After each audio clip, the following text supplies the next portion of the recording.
There is a parasite in your kitchen. It sits on your stove right now. Shiny, black, deceptively clean. You bought it because you were told it was convenient. Because modern life taught you that scrubbing a pan is a burden you shouldn't have to bear. Because some marketing department convinced you that easy is the same as better. But this parasite has a lifespan. 2 years, maybe 3 if you baby it, and it begins dying the moment you bring it home. Every time you heat it, every time a metal utensil grazes its surface, every time you scrub a little too hard, the coating degrades, it thins, it cracks, and as it dies, it feeds you. It feeds you microscopic particles of plastic. It feeds you invisible fumes that have killed pet birds in kitchens across the world. And it feeds you a chemical lie that has made billions for companies that knew exactly what they were selling. Meanwhile, in a museum in London, there is a cast iron cauldron from the 14th century. It is not rusted. It is not broken. It is not a relic. If you took it out of that display case and put it over a fire today, you could cook a stew in it. And that stew would taste better than anything that has ever come out of your $200 non-stick skillet. Your great-grandmother understood something about physics that you have been trained to forget.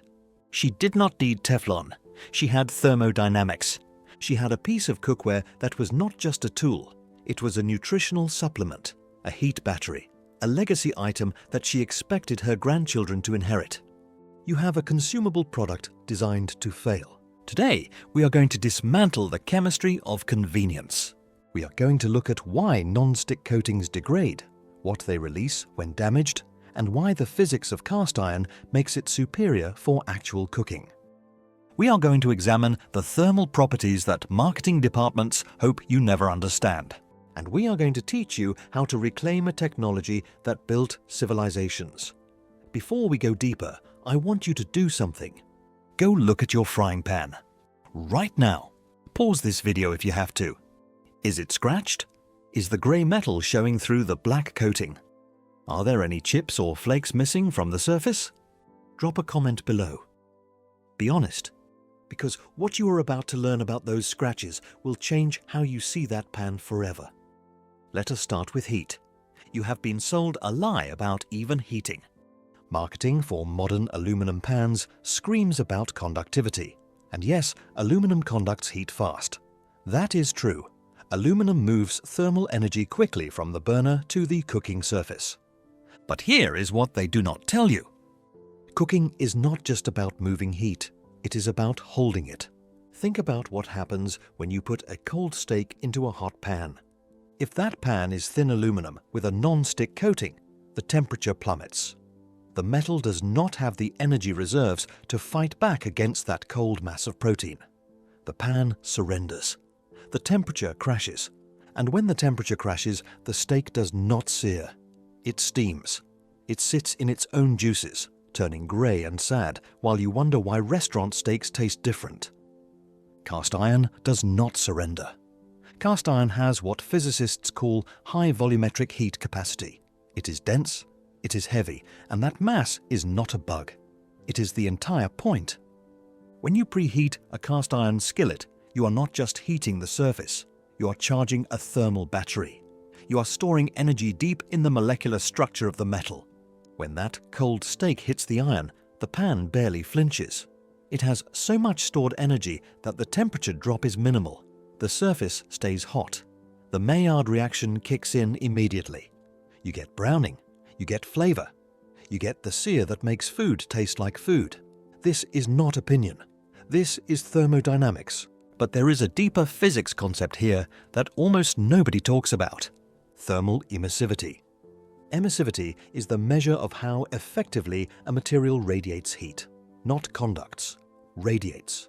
Polished stainless steel and aluminum have low emissivity. They are shiny. They reflect energy. They only cook what they physically touch. Dark, seasoned cast iron has significantly higher emissivity. It approaches what physicists call a blackbody radiator. What does that mean in practical terms? It means the iron is not just conducting heat into the food through contact. It is shooting infrared radiation at the food from all directions. It is cooking through radiation, conduction, and convection simultaneously. This is why roasted vegetables taste different in cast iron, why a chicken thigh develops better skin, why bread baked in a Dutch oven has a superior crust. The food is being bathed in radiant heat energy, not just touched by a hot surface. Your thin aluminum pan cannot do this. The physics do not allow it. Now let us talk about the surface itself. Modern engineers spent decades and millions of dollars developing polytetrafluoroethylene. You know it as Teflon. PTFE. It is the slipperiest solid substance known to chemistry. Nothing sticks to it. Not eggs, not cheese, not burnt sugar. Nothing. That sounds like a miracle. And for about 18 months, it functions like one. But medieval peasants created something arguably better, and they did it with animal fat and fire. The process is called polymerization. When you heat a fat past its smoke point in the presence of iron, something remarkable happens at the molecular level. The fatty acid chains decompose. They release free radicals. These highly reactive molecules begin bonding to each other and to the rough surface of the iron itself. They form long polymer chains. They cross-link into a rigid matrix. The result is a bioplastic, a natural polymer that is molecularly bonded to the metal surface. This is not a coating that sits on top of the iron like paint. It is fused to the substrate at an atomic level. And here is the critical difference. This seasoning is hydrophobic. Water beads up and rolls off. Food releases cleanly. It is also renewable. If you scratch it, you cook more bacon. You add more oil. The damaged area heals itself. It is self-maintaining. Every time you cook with fat, you are reinforcing the polymer layer. It is non-toxic. When it eventually breaks down, it breaks down into carbon. Your body knows what carbon is. Compare that to what happens when PTFE breaks down. PTFE is a chain of carbon and fluorine atoms. The carbon-fluorine bond is one of the strongest in organic chemistry. That strength is why nothing sticks to it. But that strength is also its weakness. Because when those bonds finally break, they do not just fade away. They shatter into problematic compounds. And they break much sooner than the marketing suggests. This brings us to the villain of our story. In 1938, a scientist at DuPont named Roy Plunkett accidentally created PTFE. He was trying to make a new refrigerant. Instead, he got a white, waxy, impossibly slippery powder. It was a laboratory accident. But DuPont saw a gold mine. They marketed it as the liberator of the modern kitchen. No more scrubbing, no more sticking, no more effort. But they knew about the thermal limitations. PTFE begins to thermally degrade at elevated temperatures. Safety documentation places the onset of decomposition in the range of the mid-200s Celsius, on a stovetop burner set to high, especially when preheating an empty pan. You can reach those temperatures quickly. When PTFE decomposes, it releases fumes. These fumes can cause what is clinically called polymer fume fever. It presents like the flu: chills, fever, chest tightness, difficulty breathing. Documented, studied, real. And if you have a pet bird, those fumes can be fatal. Birds have extraordinarily efficient respiratory systems. They extract more oxygen per breath than mammals do. This efficiency, which allows them to fly at altitude, also makes them acutely vulnerable to airborne toxins. There are case reports spanning decades of pet birds dying rapidly when non-stick cookware was overheated in the same home. Veterinary literature documents this phenomenon repeatedly. If those fumes can kill a canary in minutes, the question you should ask is, what are they doing to your lungs over years? But you do not have to overheat the pan to encounter problems. You just have to damage it. A 2022 study published in the journal Science of the Total Environment used Raman imaging to examine what happens when non-stick coatings are scratched. The researchers estimated that a single surface crack could release approximately 9,000 microplastic particles. And if the coating is more severely damaged, if there are multiple scratches, chips, or worn areas, Their modelling suggested that a damaged pan could release up to 2 million or more micro and nanoplastic particles during cooking. These are estimates based on imaging and modelling, not a guaranteed count from your specific pan. But the numbers should stop you cold. You could be eating the pan, literally ingesting the coating with your eggs. And these are not inert particles. The broader category of fluoropolymers and the chemicals historically used in their manufacture have raised significant health concerns. Research has linked chronic exposure to thyroid disruption, immune system effects, and elevated risk of certain cancers. These compounds do not break down easily in the environment. They do not break down easily in your body. They accumulate. We traded a little bit of scrubbing for chemicals that persist. Now let us look at what happens when you cook with iron. When you cook acidic foods in cast iron, small amounts of iron leach into the food. This is documented. Studies have measured the difference. Tomato sauce cooked in a glass pot has 1 iron content. The same sauce cooked in cast iron has measurably more. But here is the thing. Iron is not a toxin. It is an essential mineral. Your hemoglobin needs it to carry oxygen. Your muscles need it to function. Iron deficiency remains one of the most common nutrient deficiencies in the world today, particularly among women, children, and people eating plant-based diets. Your body has metabolic pathways for processing iron. It has used iron for millions of years of evolutionary history. It has no pathway for processing fluoropolymer particles. It has no use for plastic fragments in the bloodstream.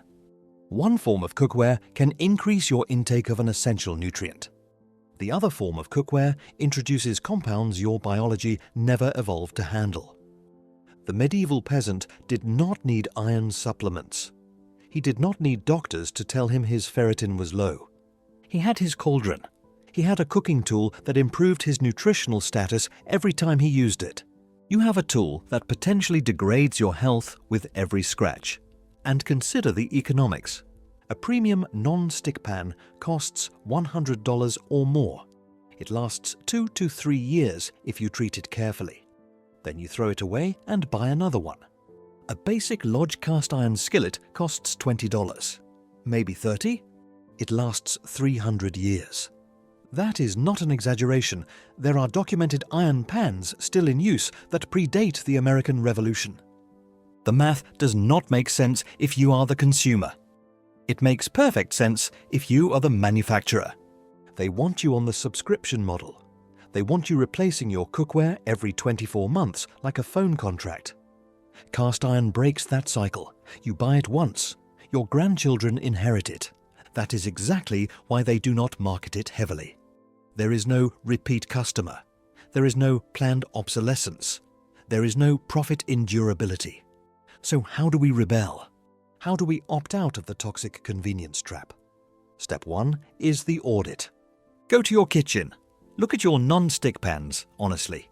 If the coating is scratched, if you can see grey metal through the black surface, if there are chips or flaking areas, replace them. Do not donate them to someone else. Do not pass the problem along. Follow your local disposal guidelines for the material and move on. Step 2 is acquisition. You do not need to buy a fancy artisanal skillet hand-forged by a bearded man in Vermont. Go to an antique store. Go to a yard sale. Go to your grandmother's basement. Find a rusty, crusty piece of iron from the 1940s or earlier. Older iron, brands like Griswold or Wagner, was machined smooth after casting. The cooking surface is almost glass-like. Modern budget iron often skips the polishing step to save manufacturing costs, leaving the surface pebbly and rough. Both work, but vintage iron, properly restored, performs better. Step 3 is restoration. This is your rite of passage. Take that rusty pan. Scrub it with steel wool. Remove the surface oxidation. If the rust is severe, spray it with oven cleaner, seal it in a trash bag, and let it sit for 2 days. The lye will strip everything down to bare grey metal. Then comes seasoning. The goal is to build that polymer layer we discussed. Do not use olive oil. Its smoke point is too low, and it leaves a sticky residue. Use flaxseed oil, grapeseed oil, or even plain vegetable shortening. Some people swear by rendered animal fat. Lard works. Bacon grease works. The key is application technique. Wipe a thin layer of oil onto the entire pan, inside and out. Then wipe it all off. Seriously, wipe it like you made a mistake and you are trying to remove the oil entirely. The microscopic layer that remains, the layer you cannot see, is what you want. Put the pan upside down in your oven. Crank the heat to 500 degrees Fahrenheit. Leave it for 1 hour. Turn off the oven. Let everything cool completely inside. Repeat this process 3 times. You are doing polymer chemistry in your kitchen. Each cycle builds another layer of that cross-linked bioplastic. Step 4 is learning to drive. Cast iron is not a Honda Civic. It is a diesel truck. It has massive torque, but it takes time to get moving. Preheat your pan, not for 30 seconds. For 5 minutes on low to medium heat. Let the thermal energy soak deep into that mass. Let the battery charge. You rarely need high heat with cast iron. The thermal mass does the work for you. When the pan is properly heated, do the water test. Flick a few drops of water onto the surface. If they sizzle and evaporate immediately, the pan is not ready. If the droplets bead up and skitter across the surface like mercury, dancing on a cushion of steam, you have reached the Leidenfrost point. The pan is ready. Add your fat. Add your egg. It will slide around like it is on ice. No chemicals required. Just physics. The medieval cook was not suffering. He was not standing over his fire, wishing someone would invent a pan he could wipe with a paper towel. He was cooking on a surface he understood. A surface he maintained. A surface that improved with use rather than degrading. A surface that connected him to the earth, to fire, to the basic chemistry of nourishment. We traded that connection for a chemical coating that fails us. We traded durability for disposability. We traded a cooking tool that supplemented our iron intake for one that introduces synthetic particles into our food. We traded a 300-year lifespan for a 3-year subscription. It is time to go back. The primitive pan was a piece of survival technology refined over centuries. The modern pan is a toxic rental with an expiration date. Make the switch. Your blood, your food, and your wallet will thank you. Does the idea of seasoning a pan intimidate you? Or do you already have a cast iron routine? Tell me your method in the comments. What oil do you use? How many layers do you build? Let us argue about it. Subscribe if you want more truth about the tools they told you were obsolete. Keep rebellious.